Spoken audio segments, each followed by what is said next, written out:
As a footballer, you'd think that the biggest advantage that you have is being inducted into an academy. But what if I told you that that's not exactly true and that non-academy footballers actually have a hidden advantage that no one actually talks about? Sure, in an academy, you get access to high-level coaches and structured training plans that are even more well-tailored than a Bridgerton corset. Tighter! But considering that only 0.012% of academy players actually make it pro, the odds aren't really great, are they? So today I'm going to help you use this unfair advantage to become leaps and bounds better than everyone else around you.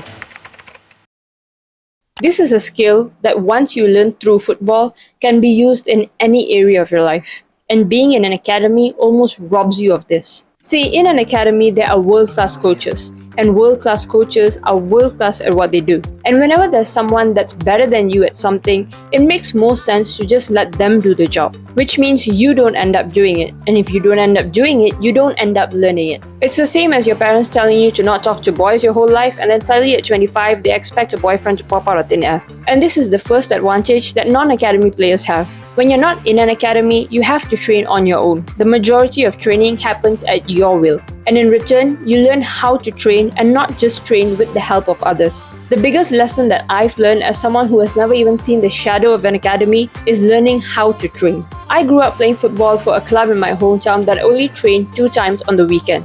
For the rest of the days, I used to play in the pitch filled with potholes in front of my grandmother's house with my cousins. That was how the first half of my football journey looked like. The second half of my football journey was when I gained a bit more brain cells and realized that 3v2s alone isn't going to help me improve, and I also have to do technical training. And that was when I dove into individual training. When you're on your own, experimentation becomes a big part of the process. You're constantly asking questions and seeking answers either from the internet or from your coaches, and it's through figuring out the answers to those questions that you actually learn the most valuable skill ever. Mixing and matching training drills like you're trying to make a magic potion is how you learn what's best for you. The thing about an academy is that everything is done for you. And sure, it sounds nice, but unless you take the initiative to figure out why you're actually doing the drill and how it comes in handy, you're just a robot executing on instructions. Basically just a sweaty Terminator. The pros that have made it pro have also done individual training apart from the academy training. They understand the importance of it, but more importantly, they were probably the ones to ask questions and figure out what they needed to improve on.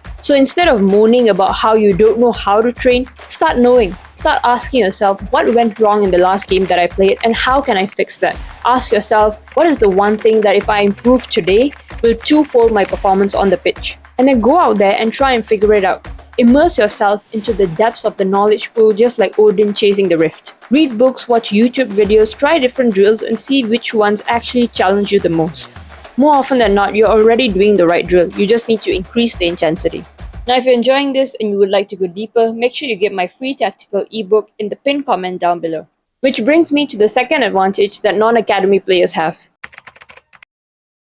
Most of the time when we think of academy training, we think of all these really complex drills that will help you improve your game. There's a cone dribble into a pass, do a crazy skill move to beat the defender and then take a shot in the end, which honestly seems to have more steps than my mom's biryani recipe. And because it looks so mesmerizing, it's easy to see why you believe that that is how you should train. But if you've heard any pro talk about pro football training, they all seem to have one thing in common to say. And it's that the higher the level that you play at, it starts to feel like the drills that you're doing are becoming more and more simple. It's less of 3 or 4 elements put together and more so just one element focused on at a time. The only difference is the drills are done at an unparalleled level of intensity. And that is the key.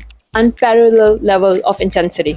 There is no such thing as drills that pro footballers do, because the drills that they do are the same ones as you do. Heck, their drills are probably even more simple than the ones that you do. They just do it at an intensity that you cannot comprehend yet. Every ball that is played into you in a passing pattern feels like a hospital ball. And it's not that they're trying to screw you over, it's just that that is the level that they play at. And this is good news for you because it means that you don't have to turn into a circus performer to get better at football. You don't need to do 3 different drills at one time wondering how you're going to pass the ball to yourself and then beat the cone and do a Rabona to score. Frankly, some of these drills on TikTok and whatnot are even more complicated than the relationship dynamic in Twilight. But because you can keep the drills simple, all you have to do is increase the intensity at which you do the drill. And the best way to increase the intensity is to just increase the speed at which you do the drill. Last year, I went to Singapore for an individual training session. In the first session, the coach said to me, "Show me what you can do with the ball in this 4x4 box." So naturally, I start running with the ball, I do an L drag, I do step over, and then I cut the ball with the left foot, and then I do everything in between. The coach then stopped me and said, "You're holding yourself back.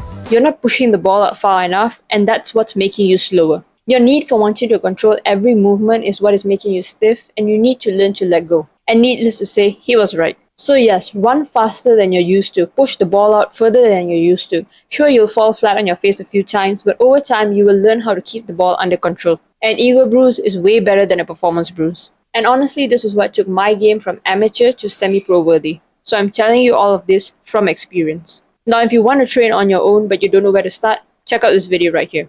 Thank you for watching. I hope you've gained something valuable from this video.